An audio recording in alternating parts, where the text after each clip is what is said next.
sa tao, kalit mahanaw lamang ang kabukiran atong ampingan, atong protektahan palayo sa katalagman.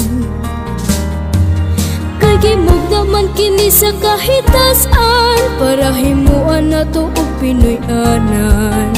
Mga katawhan sa naga karon nagbangutan, ilang pamilya sa yuta natabunan.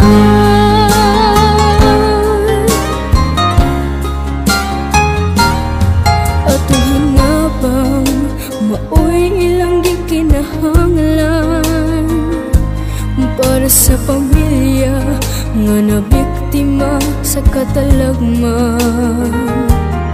Maproblemahan, kasarangan o adunahan, bisag unsang relihiyon, maghugpong o magtambayayon. Kaya ang gusto sa atong Ginoo, magkahiusa ta o magkatapok, ug ang grasya sa Ginoo ipaambit namo ninyo sa mga nabiktima sa landslide sa Naga. Naga, Naga, padayon ta, pagsulay na kini sa Ginoo para kitang tanan makaamgo.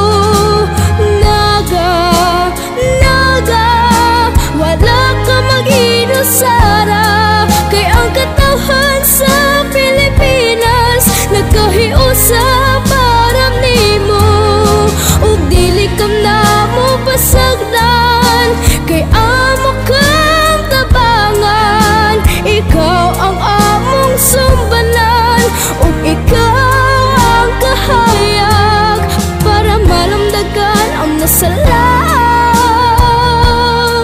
namong dalan.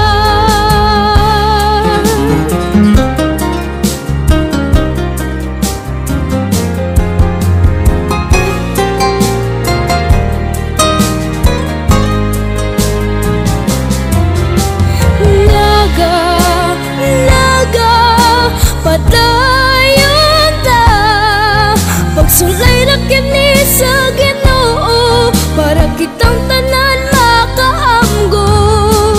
Naga, Naga, wala ka mag-inusara, kay ang katawhan sa Pilipinas nagkahiusa para nimo, ug dili kam namo pasagdan, kay amo kang tabangan. Ikaw ang among sumbanan, ug ikaw ang kahayag para malamdagan ang nasalag